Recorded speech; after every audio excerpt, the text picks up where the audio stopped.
Bismillahirrahmanirrahim. Assalamualaikum warahmatullahi wabarakatuh. Alhamdulillahirrahmanirrahim. Allahumma shalli ala Muhammad wa ala ali Muhammad. Puji syukur atas kehadiran Allah, Tuhan Yang Maha Kuasa, serta atas segala karunia-Nya, kami bisa berkumpul mempresentasikan hasil diskusi dari kelompok kami. Sebelumnya, yang terhormat Ibu Sylvia dan Ibu Risma yang telah memberikan kami kesempatan memaparkan materi tentang kepribadian menurut paradigma psikodinamika. Sebelum presentasi kami mulai, saya selaku moderator mohon izin memperkenalkan anggota kelompok kami terlebih dahulu. Yang pertama ada saya sendiri, Aditya Agrifansyah. Yang kedua ada Maharan Yasmin. Ketiga ada Brigita. Keempat ada Khadijah. Kelima ada Nyimas Aisyah. Dan yang terakhir ada Tiara Salma. Baik, untuk materi pertama dipersilakan kepada Yasmin. Pada Yasmin, waktu dan tempat dipersilakan. Baik, terima kasih. Saya akan menjelaskan psikodinamika. Teori psikodinamika atau tradisi klinis berangkat dari dua asumsi dasar. Pertama, manusia adalah bagian dari dunia binatang. Kedua, manusia adalah bagian dari sistem energi. Kunci utama untuk memahami manusia menurut paradigma psikodinamika adalah mengenali semua sumber terjadinya perilaku, baik berupa dorongan yang disadari maupun yang tidak disadari. Teori psikodinamika ditemukan oleh Sigmund Freud 1856 sampai 1939. Dia bernama aliran psikologi yang dia kembangkan sebagai psikoanalisis. Banyak pakar yang kemudian ikut memakai paradigma psikoanalisis untuk mengembangkan teori kepribadiannya, seperti Carl Gustav Jung, Alfred Adler, serta tokoh lain seperti Anna Freud, Karen Horney, Eric Fromm, dan Harry Stack Sullivan. Teori psikodinamika berkembang cepat dan luas karena masyarakat luas terbiasa memandang gangguan tingkah laku sebagai penyakit. Ada beberapa teori kepribadian yang termasuk teori psikodinamika, yaitu psikoanalisis, psikologi individual, psikologi analitis, dan Freudianisme. Berikut ini dikemukakan pokok-pokok dari teori psikoanalisis, psikologi individual, dan psikologi analitis. Saya kembalikan ke moderator. Baik, terima kasih kepada Yasmin. Materi selanjutnya adalah tentang psikoanalisis yang akan dibacakan oleh Brigita. Boleh Brigita, silakan. Baik, terima kasih kepada moderator. Teori psikoanalisis, awalnya Freud menggambarkan kepribadian manusia ibarat gunung es dengan bagian di atas permukaan laut sebagai wilayah kesadaran dan bagian yang berada di bawah permukaan laut sebagai wilayah ketidaksadaran. Berikut ada tingkat kesadaran, yaitu sadar atau conscious, prasadar atau preconscious, dan tak sadar atau unconscious. Kemudian ada unsur kepribadian, yaitu id, ego, dan superego. Dinamika kepribadian menurut Freud, bagaimana energi psikis didistribusikan dan dipergunakan oleh id, ego, dan superego. Freud menyatakan bahwa energi yang ada pada individu berasal dari sumber yang sama, yaitu makanan yang dikonsumsi. Saya kembalikan ke moderator. Terima kasih kepada Brigita. Selanjutnya akan dilanjutkan oleh Khadijah. Pada Khadijah dipersilakan. Baik, terima kasih kepada moderator. Yang selanjutnya yaitu teori psikoanalisis, mekanisme pertahanan ego. Mekanisme pertahanan ego yang menurut Freud umum dijumpai, yaitu represi, yaitu mekanisme yang dilakukan ego untuk meredamkan emosi. Yang kedua, sublimasi, adalah mekanisme pertahanan ego yang ditujukan untuk mencegah atau meredamkan kecemasan. Yang ketiga, proyeksi, adalah pengalian dorongan, sikap, atau tingkah laku yang menimbulkan kecemasan kepada orang lain. Yang keempat, displacement, adalah pengungkapan dorongan yang menimbulkan kecemasan kepada objek atau individu yang kurang berbahaya dibanding individu semula. Selanjutnya yaitu rasionalisasi, menunjuk kepada upaya individu untuk memutarbalikkan kenyataan. Rasionalisasi sering dibedakan menjadi dua, yaitu sour grape technique dan sweet orange technique. Pembentukan reaksi adalah upaya mengatasi kecemasan karena individu memiliki dorongan yang bertentangan dengan norma, dengan cara berbuat sebaliknya. Yang terakhir yaitu regresi, adalah upaya untuk mengatasi kecemasan dengan bertingkah laku yang tidak sesuai dengan tingkat berkembangnya. Tahap-tahap perkembangan kepribadian. Yang pertama yaitu fase oral. usia 0 sampai 18 bulan. Yang kedua, fase anal, usia 18 bulan sampai 3 tahun.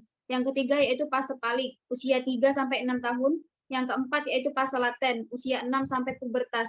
Dan yang kelima yaitu fase genital, terjadi sejak individu memasuki pubertas dan selanjutnya. Saya kembalikan kepada moderator. Baik, terima kasih Dija. Materi selanjutnya tentang psikologi individual yang akan dibacakan oleh Tiara. Pada Tiara, silakan. Terima kasih moderator. Saya akan menjelaskan tentang teori psikologi individual. Jadi tokoh yang mengembangkan teori ini adalah Alfred Adler. Menurut Adler, manusia itu dilahirkan dalam keadaan tubuh yang lemah. Kondisi ketidakberdayaan ini menimbulkan perasaan inferior atau merasa lemah atau tidak mampu, dan ketergantungan kepada orang lain, atau dengan kata lain, manusia merupakan makhluk yang saling ketergantungan secara sosial. Adler juga mengembangkan teorinya menjadi yang pertama itu individualitas sebagai pokok persoalan. Maksudnya, menurut Adler, setiap orang adalah suatu konfigurasi motif-motif, sifat-sifat, serta nilai-nilai yang khas, dan setiap perilakunya menunjukkan corak khas gaya kehidupannya yang bersifat individual. Kemudian yang kedua ada 2 dorongan pokok. Nah, dalam diri setiap individu terdapat 2 dorongan pokok yang mendorong serta melatar belakangi segala perilakunya, yaitu dorongan kemasyarakatan yang mendorong manusia bertindak untuk kepentingan orang lain, dan dorongan keakuan yang mendorong manusia bertindak untuk kepentingan diri sendiri. Yang ketiga ada perjuangan menjadi sukses ke arah superior. Individu memulai hidupnya dengan kelemahan fisik yang menimbulkan perasaan inferior. Perasaan inilah yang kemudian menjadi pendorong agar dirinya sukses dan tidak menyerah pada inferioritasnya. Kemudian yang keempat ada gaya hidup atau lifestyle. Gaya hidup menurut Adler menyatakan gaya hidup adalah cara unik dari setiap orang dalam berjuang mencapai tujuan khusus yang telah ditentukan oleh yang bersangkutan dalam kehidupan tertentu di mana dia berada. Kemudian ada minat sosial. Minat sosial, Adler berpendapat bahwa minat sosial membuat individu mampu berjuang mengejar superioritasnya dengan cara yang sehat dan tidak tersesat ke salah suai. Bahwa semua kegagalan seperti neurotik, psikotik, kriminal, pemabuk, anak bermasalah, dan sebagainya, menurut Adler terjadi karena penderita kurang memiliki minat sosial. Kemudian, kekuatan kreatif diri. Self-kreatif adalah sarana yang mengolah fakta-fakta dunia dan mentransformasikan fakta-fakta itu menjadi kepribadian yang bersifat subjektif, dinamis, menyatu, personal, dan unik. Kemudian, konstelasi keluarga. Nah, konstelasi keluarga ini berpengaruh dalam pembentukan kepribadian. Menurut Adler, kepribadian anak pertama, anak tengah, anak terakhir, dan anak tunggal berbeda. Karena perlakuan yang diterima dari orang tua dan saudara-saudara berbeda. Yang terakhir adalah posisi tidur dan kepribadian. Nah, posisi tidur itu, menurut Adler, dapat berhubungan dengan kepribadian. Contohnya yang pertama adalah tidur terlentang, menunjukkan yang bersangkutan memiliki sifat pemberani dan bercita-cita tinggi. Yang kedua ada tidur bergulung, menunjukkan sifat penakut dan lemah dalam mengambil keputusan. Yang ketiga, tidur menggeliat tidak karuan, menunjukkan yang bersangkutan memiliki sifat yang tidak teratur, sembrono, dan sebagainya. Kemudian yang keempat, tidur dengan kaki di atas bantal, menunjukkan orang ini menyukai petualangan. Dan yang terakhir, tidur dilakukan dengan mudah, berarti orang ini memiliki proses penyesuaian diri yang baik. Terima kasih, kembali ke moderator.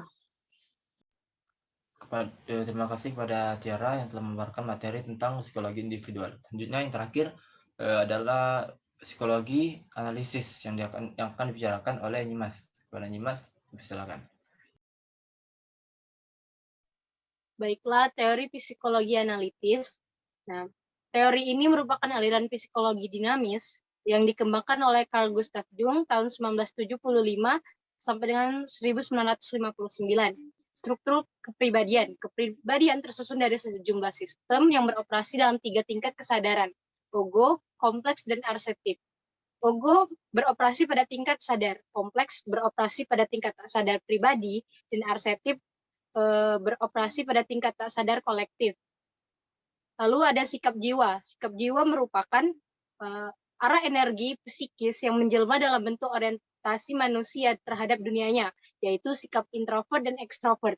Yang kedua, fungsi jiwa adalah suatu bentuk aktivitas kejiwaan yang secara teoritis tetap meskipun lingkungannya berbeda-beda, yaitu ada fungsi jiwa rasional dan irasional. Fungsi jiwa rasional sendiri adalah fungsi jiwa yang bekerja dengan penilaian yang terdiri dari pikiran dan perasaan.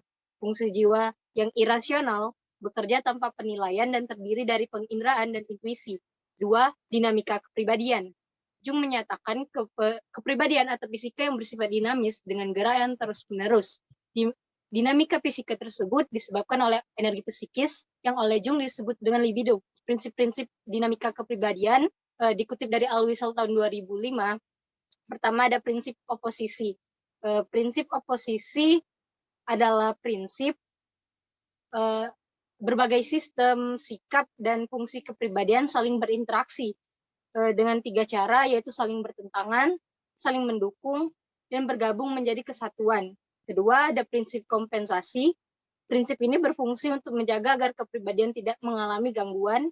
Yang ketiga, ada prinsip penggabungan, yaitu prinsip yang berusaha untuk menyatukan pertentangan-pertentangan yang ada agar tercapai kepribadian yang seimbang dan integral. Yang ketiga, perkembangan kepribadian.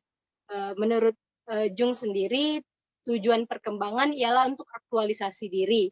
Jalan perkembangan kepribadian ini, dalam teori ini, terjadi secara gerak maju atau progresi dan gerak mundur, regresi, serta yang ketiga proses individuasi untuk mencapai kepribadian yang sehat dan terintegrasi secara kuat, maka setiap aspek kepribadian harus mencapai tahap diferensiasi dan perkembangan yang secara optimal. Nah, proses ini disebut proses penemuan diri. Baiklah, sekian, terima kasih. Terima kasih kepada Nyimas. Itulah presentasi dari kami. Apabila ada kekurangan, kami mohon maaf. Yang terakhir ada kesimpulan.